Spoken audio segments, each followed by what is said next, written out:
Now we are going to define the redox reaction in terms of oxidation number. So before we do that, you should know actually that what is the oxidation number. Oxidation number is the residual charge, it is actually the residual charge which an atom appears to have when all other atoms are removed from it. Or you can say it is a charge suppose I have like this, see, if I have a molecule like KMnO4, if I need to find the residual charge on this manganese. So actually this is a charge which it will possess when K and oxygen is removed from it. So this is actually called as oxidation number. Now in order to find the oxidation number, we have certain set of rules. Just look at the board.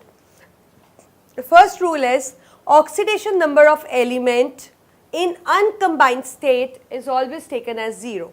For example, if we talk oxidation number for H2, if we talk it for sodium, we take it for zinc, then when they are not in a combined form, then at that time you will take the oxidation number as 0. So any substance which is occurring in its elemental form or in a form in which it exists in nature, you are going to take its oxidation number as 0. Second is for ions, oxidation number is equal to the charge on the ion. For example, if you get to see this kind of thing, Na positive, then its oxidation number is definitely going to be +1. And if you see you can see a ion like this, suppose Cl negative, then obviously its oxidation number is going to be -1. So that means oxidation number is always equal to the charge on an ion. For cations also it is equal to this much positive, for anions also it is equal to that much negative which is present on that. Third, if for an ionic compounds, that is the compounds which are formed between metals and non-metals, one is going to possess the positive oxidation state and the next one is going to possess the negative. Who is going to possess the positive oxidation state? Obviously the metals, and negative non-metals. And if we talk about the covalent compounds, which is formed by the combination of non-metal and non-metal. So there also we need one atom with a positive oxidation state, another with a negative.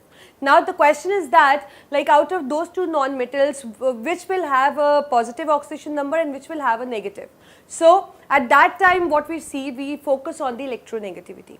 The non-metal which is more electronegative, its oxidation number is taken in the terms of negative, and the one which is less electronegative is taken as positive. So for more electronegative it is negative, and for less electronegative it is obviously going to be positive. And if we talk of hydrogen, so the oxidation number for the hydrogen depends that whether it is bounded to a metal or to a non-metal.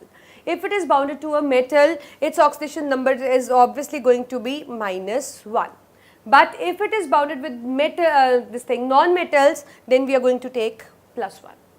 And likewise for oxygen, generally oxygen possesses the oxidation number as -2, but exception lies here in O2F2 and OF2. OF2 you are going to take it +2 and O2F2 you are going to take as +1, right? And now if when you need to find, if I need to find the oxidation number for Mn, so obviously I will be adding all those things. I will take an algebraic sum of all these atoms which are present, and I am going to equate it to certain value. And for neutral molecules we are going to equate it with 0. As you can see, this is a neutral molecule, it does not carry any kind of charge. So we are going to equate the algebraic sum with 0. But if there is charge like this, in this Mn4 negative we have a charge. So we are going to equate the algebraic sum with the -1, that means with the charge which is present on the molecule. Let us take few examples now. See, if I need to find the oxidation number for manganese in potassium permanganate, how I am going to do that? First thing is that just separate the atoms, K, Mn and O4, right? We need to find the oxidation number for Mn. So let us assume as X, and try to write the oxidation number for the other ones, +1, and we know it is -2. Now as you can see that here we have only one atom, so that means you are going to take only +1. Between two atoms we put sign plus. X, because there are no number, if there was 2 we will be writing 2x, if there will be 3, 3x, but here we have only 1, so that means only x I am writing. Again plus, but we have 4 atoms and one oxygen atom has oxidation number equal to -2. So it becomes -8. And because we need to equate the algebraic sum, because it is a neutral molecule now, we are equating it with 0. So just solve it. We get 1 plus x minus 8 is equal to 0, or we have x minus 7 is equal to 0, or we can write x is plus 7. So that means oxidation state for manganese is plus 7. Let us take another example. Mn2O7. Again, I need to separate them. Mn2O7, we need to find for it, and we know that for oxygen it is -2. So what we have? 2x, because 2 into x. 2 different atoms, we put plus sign, -14, neutral molecule, that means we need to equate it with 0. So it becomes 2x is equal to 14, x is equal to again 7.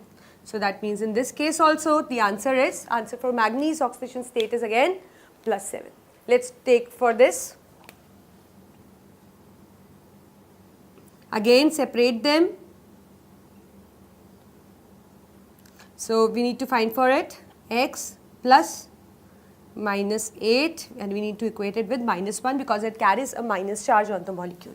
So it becomes x minus 8 minus 1, x is equal to -1 plus 8, and we get again plus 7. So it is a coincidence that in 3 of the cases we are getting oxidation state for manganese as plus 7. It's not like that. Don't ever think like that for a same atom you are going to get the same oxidation number. This is a coincidence that in 3 of the cases it is getting a plus 7 number. Otherwise the oxidation number can be anything. And do not relate the oxidation number to the valency. Keep in mind, it is valency is the combining capacity, and oxidation number is the residual charge actually which is left on an atom when all other atoms are actually removed from it. Right, so this is the oxidation number. So now we are going to define the redox reaction in terms of oxidation number. So just look at the board.